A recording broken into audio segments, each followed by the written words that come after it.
Good evening, everybody. I'm Fictional Crystals, and who will trust Lotor?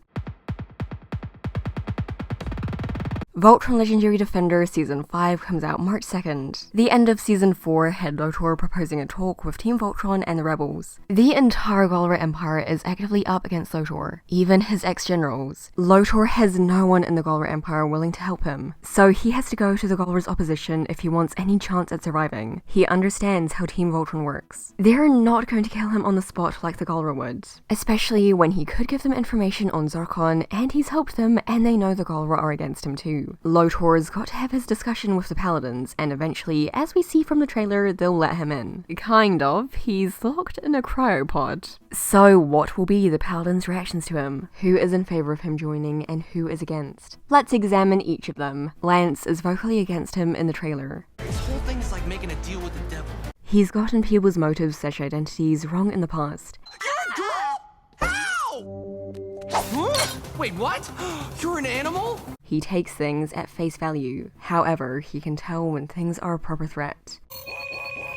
I think this castle is haunted. I say we get out of here! Pidge wasn't a threat. Laika wasn't either. And the mermaids weren't the ones with the bad motives. They were being mind-swished. Sure, Naima was using him, but not trying to hurt him or the other paladins. But he has learned from his mistakes. He's been moving on from his old attitude and habits. Lance is a generally friendly person. He's not quick to judge without a reason to, but he can sense when there's truly something off. When there's something that puts them all in jeopardy. Lance could tell there was something off about this fake rover straight away. He knew there was something off about Noxella.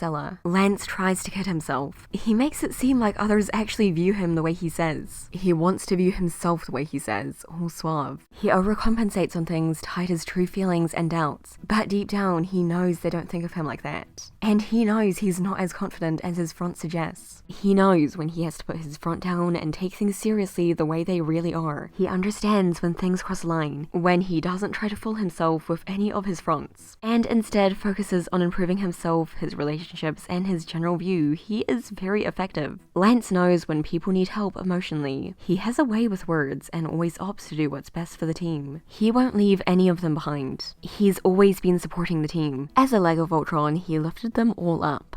As the leg of Voltron, you will lift the team up. As Voltron's right hand, he provides direct help and advice. Anything that could be a true danger to any of them, he won't stand for. Lotor has done bad things to the paladins that Lance is aware of. He's not going to take his words lightly. Lance will be careful with Lotor. Lotor wants to talk and potentially join them. Zarkon wants a deal. I'll discuss that deal later on. Lance is really taking a leadership role in the trailer, saying things Shiro would normally say. As a leader, he needs to think strategically. Would Lotor really help them defeat Zarkon? Or would he stab them in the back? Lance certainly isn't going to like Lotor that much, but he'll be open to hearing his side of the story if he can help get rid of Zarkon. Zarkon's a much bigger threat than Lotor at the moment. Lance, along with the other Season 1 paladins, match up with the old Team Lotor's dynamic. In terms of roles, some personality and power traits, appearance, and other things. For some, the similarities are more subtle, in the cases of Pidge and Narty, Shiro and Lotor, and Hunk and Zethrid. For others, the similarities are clearer, as is the case for Keith and Aksha, and Lance and Azor. Azor, Lance's parallel, knew they shouldn't stay on Lotor's side, even though before she seemed pretty upbeat and a tad naive. She was the most cautious of him, like Lance will be. He becomes the voice of reason. Lotor's not a who, he's a what? I also believe Lance is going to be sensing something off about Shiro, who is obviously a clone to most of us. There have been hints for the team that he's not the same person as he was before Season 3, especially personality-wise. Shiro has been quite difficult lately. You'll notice that in Season 4 and what we've seen of Season 5, Lance is more isolated from the others. He feels slightly distanced from the rest. He's playing video games alone in the dark. He's training by himself. In a way, he's becoming Keith. Don't follow in his footsteps. Keith's wants and ideas were pushed to the side by clone Shiro. Pidge, plot a course for our escape! Hold on. Now Shiro's doing the same to Lance. Lance has been improving, yet Shiro's been putting him down, which the real Shiro would not do. I don't think Shiro has noticed. Because of this, he feels separate from the team, and is trying to make himself even more useful. He's following in Key's footsteps. He disagrees with what Shiro says and does what he thinks is best. Shiro will be one of the more willing on the team to talk to Lotor. I've explained why he's a clone in full detail before, so I won't say it again, but I do want to mention that in one of the flashbacks to a test being done on him, you hear the sound of a camera focusing when his pupils change size. E39 has normal response to optic stimuli. He escaped very easily from galra captivity. They didn't send any ships after him. He wasn't strapped down and the doors were wide open. That's because they wanted him to escape. He himself doesn't know he's a clone, but some galra do. They could control him at any point, kind of like the alternate reality old hands were doing. Also this. It's likely the galra are using him to spy on them. Lotor being there would be a help to him, and the galra too, honestly. It put Lotor within the galra's reach. And if he does do some damage to the paladins, it's simply a plus for the galra. Shiro, of course, will still not completely be like, oh yeah, let's take everything Lotor says completely seriously, and trust him without any talking. He'll still need to discuss with him first. Even before the whole clone thing, Shiro's been up for discussions. He tries to take into account other sides' motives. Like I said before when talking about Lance and leadership, as leader, Shiro still needs to think strategically about Lotor. He knows they need all the help they can get. Lotor did something good at the end of season 4, and he understands he's against the galra and the galra are against him too. Shiro will be more okay with talking to Lotor and letting him join and trusting him. A little too okay, honestly. The other paladins will have a hard time giving their opinions on Lotor to him. Another character who'd be open to discussion at the moment is Allura. Who are you? Stop! It's him! This is the Galra who set me free. She is not stupid. She is feisty and has strong opinions on things. I know the risks.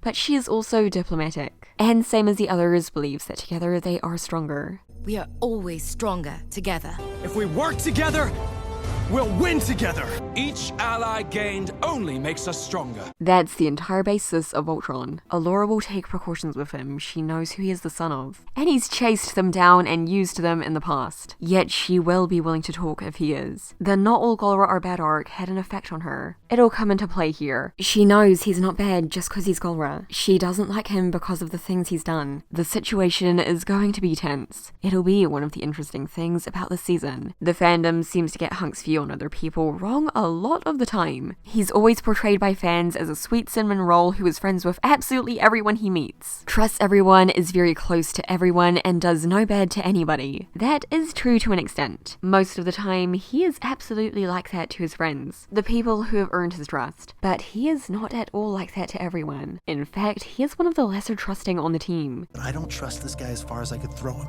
Hunk senses bad things. It stems from his caution. He's never been the outgoing type. He gets frightened easily, making him more in tune to potential threats, big and small. Stay home! And more likely to speak up against them, particularly when those he's close to are in danger. However, if the others are willing to bring him in, Hunk will begrudgingly accept it. Pidge in the trailer definitely isn't on Lotor's side. She's protective of those she loves and considers family. She's not prepared to lose any more family. Lotor is pushing all the wrong buttons for her. Pidge is analytical. As we can see in the comics, she deduces character strengths and weaknesses. She can logically figure out Lotor's reasons for wanting to be on their side. Pidge can be just as tricky as Lotor. For her, it's not merely a feeling of uneasiness from him. It's a matter of his motives making sense or not. In the trailer, Zarkon's offering something to the paladins. I've explained in my trailer analysis video that I think he wants to give them Sam Holt in exchange for Lotor. Like I said in that video, why bring Matt, Pidge, and Shiro for their talk with Zarkon? Why not bring another paladin instead of Matt? Because the trade is important to Matt, Pidge, and Shiro if it's Sam they're trading for. Sam is much more important to Pidge than Lotor. Sam's their father and his friend. When it comes to her family, her emotions take over before her reason kicks in. She'll risk playing into Zarkon's hand if it means Sam is safe instead of keeping Lotor with them. Although, like the others, she will have to begrudgingly accept Lotor joining. She knows the things he knows can be useful, as long as he doesn't get in the way of her family. Don't play into Zarkon's hands!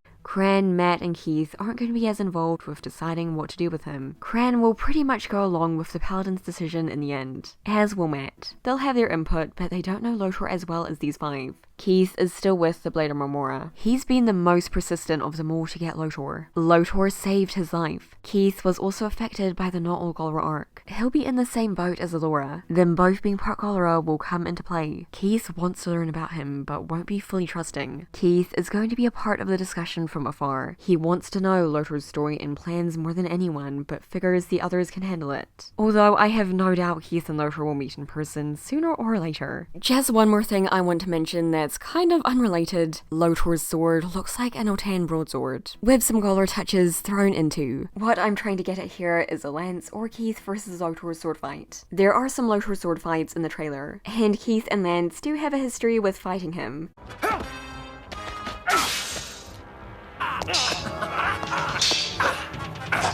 But anyway, thanks for watching and stay hyped for season 5. Positive foul play. Okay, we get it.